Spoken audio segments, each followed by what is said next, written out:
ಮಮತಾ ಬ್ಯಾನರ್ಜಿ ಅವರು ಈ ಸಂವಿಧಾನಕ್ಕೆ ಗೌರವ ಕೊಡುವಂತಹ ಕೆಲಸ ಮಾಡ್ತಾ ಇಲ್ಲ.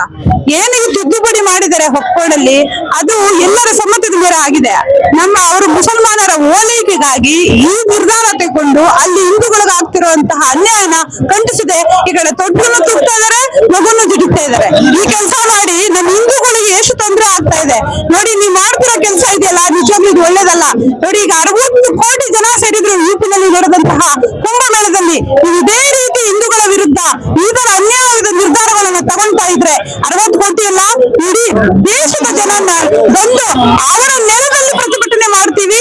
ಇದು ವಿಶ್ವ ಹಿಂದೂ ಪರಿಷತ್ತಿನ ಸಾರಥ್ಯದೊಂದಿಗೆ ಮತ್ತು ಹಿಂದೂ ಹಿತರಕ್ಷಣಾ ವೇದಿಕೆಯೊಂದಿಗೆ ಅಂತ ಹೇಳಕ್ ಇಷ್ಟಪಡ್ತೀನಿ. ನಿಜವಾಗ್ಲೂ ಕೇಳಿ, ಅಲ್ಲೇ ಅಲ್ಲ ರೀ, ಈ ಮುಸಲ್ಮಾನರು ನಮ್ಮ ದೇಶದ ನೆಲದಲ್ಲಿ ಇಟ್ಕೊಂಡು, ಇಲ್ಲಿನ ನೆಲ ಜಲ ಎಲ್ಲ ಇಟ್ಕೊಂಡು ನಮ್ಮ ದೇಶದ ಸಂವಿಧಾನದ ತಿದ್ದುಪಡಿನ ವಿರೋಧಿಸ್ತಾರೆ ಅಂದ್ರೆ ಇದು ಎಲ್ಲಿದ್ದಾರೆ ಇವರು? ಇವರಿಗೆ ಸ್ವಲ್ಪ ನಾಚಿಕೆನೆ ಆಗೋದಿಲ್ವಲ್ಲ? ಇಂಥವ್ರು ಯಾಕಿರ್ಬೇಕು? ಹಿಂದೂಗಳು ಮನೆ ಗೋಡಿದ್ದಾರಲ್ಲ, ಇವ್ರು ಏನ್ ಮಾಡ್ತಿದಾರೆ ಅಂತ ಅವ್ರಿಗಾದ್ರೂ ಇರ್ಬೇಕು. ಅಲ್ಲಿ ಮುಸಲ್ಮಾನ ಲೀಡರ್ಗಳಿದ್ದಾರಲ್ಲ, ಅವ್ರು ಹೇಳಕ್ ಆಗೋದಿಲ್ವಾ? ಏನ್ ನಡೀತಿದೆ ಅಂತ ಗೊತ್ತಾಗೋದಿಲ್ವಾ? ನಿಜವಾಗ್ಲೂ ಮಮತಾ ಬ್ಯಾನರ್ಜಿ ಅವರೇ, ನೀವು ನಮ್ಮ ದೇಶ ಬಿಟ್ಟು ಹೋಗ್ಬಿಡಿ. ನೀವು ಇಲ್ಲಿ ಇದ್ರಿಂದ ತಾನೇ ಇದೆಲ್ಲ ಆಗೋದು. ಬಿಟ್ಟು ಹೋಗ್ಬಿಡಿ. ನಿಮಗೆಲ್ಲ ಅಲ್ಪಸಂಖ್ಯಾತರ ಓಲೈಕೆ ಜಾಸ್ತಿ ಆಗಿದೆ. ಇದು ಮಾಡ್ತಾ ಇರೋದ್ರಿಂದ ನಮ್ಮ ಹಿಂದೂಗಳಿಗೆ ಆಗ್ತಿರೋ ಅನಾಹುತನ ಯಾರು ತಪ್ಪಿಸೋರು? ಹಾಗೆ ನಮ್ಮ ಊರಲ್ಲಿ ಒಂದು ವಿನಂತಿ ಏನ್ ಮಾಡ್ತೀನಿ ಅಂತಂದ್ರೆ, ಯಾವುದೇ ನಮ್ಮ ಹಿಂದೂಗಳ ಅಂಗಡಿಗಳಲ್ಲಿ ವ್ಯವಹಾರ ವ್ಯಾಪಾರ ಏನೇ ಒಂದಿದ್ರು ಅದು ನಮ್ಮ ಹಿಂದೂಗಳ ಹತ್ರ ಮಾತ್ರ ವ್ಯವಹಾರ ಮಾಡ್ರಿ.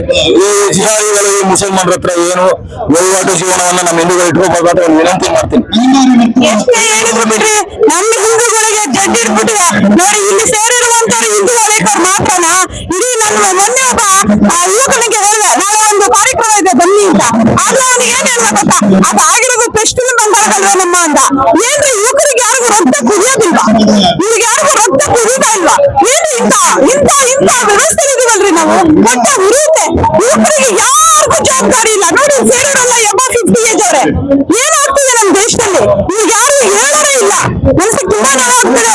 ಹಿಂದೂ ಹುಡುಗರು, ಹಿಂದೂ ಯುವಕರು ಏನ್ ಇದ್ರ ವಿರುದ್ಧ ಎದ್ದು ನಿಂತ್ಕೋಬೇಕ್ರಿ, ಮಾತಾಡ್ಬೇಕ್ರಿ, ದನಿ ಎತ್ತಬೇಕ್ರಿ. ಹಿಂದೂ ಯುವಕರಿಗೆ ಏನು ಬೇಕಾಗಿಲ್ಲ. ಒಟ್ಟಿನಲ್ಲಿ ರಾಜ್ಯ ಸರ್ಕಾರದ ಬರ್ತಿರೋ 2000 ರೂಪಾಯಿ ಬಸ್ಸಿನ ವ್ಯವಸ್ಥೆ, ಅದ್ರ ಹಿಂದೆ ಬಿದ್ದಿದ್ದರಂತಹ ಅನ್ಯಾಯಗಳನ್ನ ಖಂಡಿಸಿ ಶಕ್ತಿನ ಕಳ್ಕೊಂಡ್ಬಿಟ್ಟಿದ್ದೀರ ಅನಿಸ್ತಿದೆ.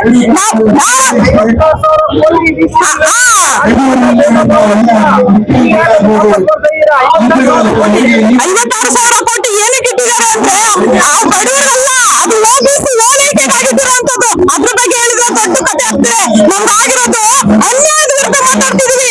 ಹಿಂದೂಗಳಿಗಾಗಿರುವಂತ ಅನ್ಯಾಯದ ವಿರುದ್ಧ ಮಾತಾಡ್ತಿರೋ ಓಲೈಕೆ ಇಟ್ಟಿದ್ದಾರೆ ಬಿಟ್ಟಿದ್ದಾರೆ. ಅದ್ರಲ್ಲಿ 1000 ಪ್ರಾಬ್ಲಮ್ ಇದೆ. ಯಾರು ಇಷ್ಟು ಅಹಿಂದ ನಾಯಕರಾದ್ರು ಸಿದ್ದರಾಮಯ್ಯನವರು ಏನೇನ್ ಮಾಡಿದ್ದಾರೆ? ಈಗ ಜಾತಿ ಗಣತಿ ಮಾಡಿ ಹಿಂದೂಗಳನ್ನ ಹೊಡೆಯಕೊಟ್ಟಿದ್ದಾರೆ. ಆಗೆಲ್ಲ ವೀರಶೈವರ್ ಮಾಡಿದ್ರು, ಈಗ ಹಿಂದೂಗಳನ್ನ ಹೊಡಿತಿದ್ದಾರೆ ನೋಡಿ. ಇದರಲ್ಲೂ ಕೂಡ ಅನ್ಯಾಯ. ಅಲ್ಪಸಂಖ್ಯಾತರನ್ನು ಹೆಚ್ಚಿನ ಸಂಖ್ಯೆಯಲ್ಲಿ ತರಿಸಿದ್ದಾರೆ. ಅದ್ರ ಬಗ್ಗೆ ಯಾರಿಗಾದ್ರೂ ಗೊತ್ತಿದೆ? ಅಭಿವೃದ್ಧಿ ಸಹಿಸುತ್ತಲ್ಲ ರೀ. ನೀವೇನೇ ಅಭಿವೃದ್ಧಿ ಮಾಡ್ಬೇಕಾದ್ರೆ ಎಲ್ಲರೂ ಓಲೈಕೆ ಮಾಡ್ಕೊಂಡು ಅಭಿವೃದ್ಧಿ ಮಾಡ್ಬೇಕೆ ವಿನಃ ಒಂದು ಜನಾಂಗದ ಓಲೈಕೆಗಾಗಿ ಅಭಿವೃದ್ಧಿ ಮಾಡಬಾರ್ದು. ನಿಜವಾಗ್ಲೂ ಹೇಳಿ, ಪ್ರತಿ ಹಂತದಲ್ಲಿ ಈಗ ಏನಾದ್ರು ಬಜೆಟ್ ಮಾಡಿದ್ರು, ಬಜೆಟ್ ಅಲ್ಲಿ ಯಾರಿಗೆ ಹೆಚ್ಚಿನ ಓಲೈಕೆ ಮಾಡಿದ್ರು ನಿಮಗೂ ಕೂಡ ಗೊತ್ತಿದೆ, ಜನಗಳು ಎಲ್ಲರಿಗೂ ಕೂಡ ಗೊತ್ತಿದೆ. ಜಾತಿ ಗಣತಿ ಆಗ್ಲಿ ಅಲ್ಲೂ ಕೂಡ ಎಲ್ಲರಿಗೂ ಗೊತ್ತಿದೆ. ಇದೇ ಮಾಡ್ತಿರೋದು. ಹಿಂದೂ ಯುವತಿಯಾಗಿ ಹಿಂದೂಗಳ ಆಗ್ತಿದೆ ಅದು ಇಲ್ಲಿ ಅಂತ ನೋಡ್ರಿ. ನಮ್ಮ ದೇಶದಲ್ಲಿ ಮಮತಾ ಬ್ಯಾನರ್ಜಿ ಅವರು ಹಿಂದೂಗಳಿಗೆ ಹಾಕ್ತಿರೋದನ್ನ ಈ ಕಡೆ ನೋಡಿ. ಈ ಕಡೆ ಅವರ ಭದ್ರತಾ ವ್ಯವಸ್ಥೆವಾಗಿದೆ. ಅವ್ರು ನಿಜವಾಗ್ಲೂ ಅಲ್ಲಿರುವಂತದ್ದು ಅವ್ರ ಗೌರ್ಮೆಂಟ್. ಯಾಕೆ ಹಿಂದೂಗಳಿಗೆ ರಕ್ಷಣೆ ಕೊಡ್ತಾ ಇಲ್ಲ? ಹಿಂದೂಗಳು ಇಲ್ಲಿ ಓಟ್ ಹಾಕಿಲ್ವಾ ಅವ್ರಿಗೆ? ಬರೀ ಬಾಂಗ್ಲಾದೇಶ ಮುಸ್ಲಿಮರು, ಸ್ಥಳೀಯ ಮುಸ್ಲಿಮರು ಮಾತ್ರ ಓಟ್ ಹಾಕಿದಾರ? ಆ ಹಿಂದೂಗಳಿಗೆ ಇಡೀ ನಮ್ಮ ದೇಶದ ಜನ ಬೆಂಬಲಿತರಾಗಿ ನಿಂತ್ಕೋಬೇಕು ನೋಡಿ. ಇದೊಂದು ಸಣ್ಣ ವಿಶ್ವ ಹಿಂದೂ ಪರಿಷತ್ ನಡೆಸಿರುವಂತ ಇಂಥ ಹೋರಾಟದಲ್ಲಿ ಬರೀ 600 ಜನ ನಿಂತಿದ್ದಾರೆ.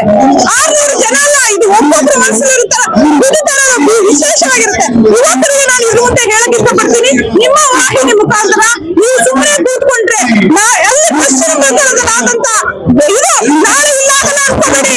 ನೀವು ಯಾವುದೇ ಕಾರಣಕ್ಕೂ ಮುಸಲ್ಮಾನರನ್ನ ನಂಬೇಡಿ. ನೀವು ತಿಳ್ಕೊಂಡಿರೋ ತಪ್ಪು. ನಮ್ಮ ಮುಸಲ್ಮಾನರು ತುಂಬಾ ಒಳ್ಳೆಯವರು ಅಂತ ನೋ ವೇ. ಒಂದೇ ನಿಮಗೆ ಗೊತ್ತಾಗ್ತದೆ. ಅಲ್ಲಿ ಆವಾಗ ನಿನ್ನ ಮನೆಗೆ ಬೆಂಕಿ ಬಿದ್ದವರೆಗೂ ನಿಮಗೆ ಗೊತ್ತಾಗುದಿಲ್ಲ. ಇಡೀ ದೇಶದಲ್ಲಿ ಆಗ್ಬೇಕು ಅಂತ ಏನಿಲ್ಲ.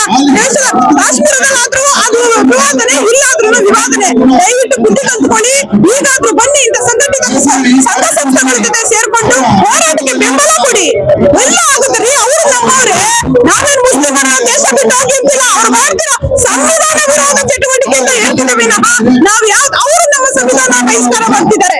ನಾವು ಸಂವಿಧಾನಕ್ಕೆ ಪೂರಕವಾಗಿ ನಡೀತಾ ಇದ್ದೀವಿ. ಇವ್ರು ಮಾಡ್ತಿರೋದನ್ನ ಅದಕ್ಕೆ ಪ್ರೋತ್ಸಾಹ ಕೊಡ್ತಿರೋದು ಯಾರು? ಮಮತಾ ಬ್ಯಾನರ್ಜಿ ಸರ್ಕಾರ. ಅವರನ್ನು ಖಂಡಿಸ್ಬೇಕು. ಅವರು ಒಂದು ರಾಜ್ಯದ ವ್ಯವಸ್ಥೆಯಲ್ಲಿರುವಂತ ಸಿಎಂ ಅವರು ಅದನ್ನು ಖಂಡಿಸ್ತಿಲ್ಲ, ಅದ್ರ ಬೆಂಬಲ ಕೊಡ್ತಾರೆ ಅಂದ್ರೆ ಎಲ್ಲಿದೆ ನಮ್ಮ ವ್ಯವಸ್ಥೆ, ನಮ್ಮ ದೇಶದ ಪರಿಸ್ಥಿತಿ?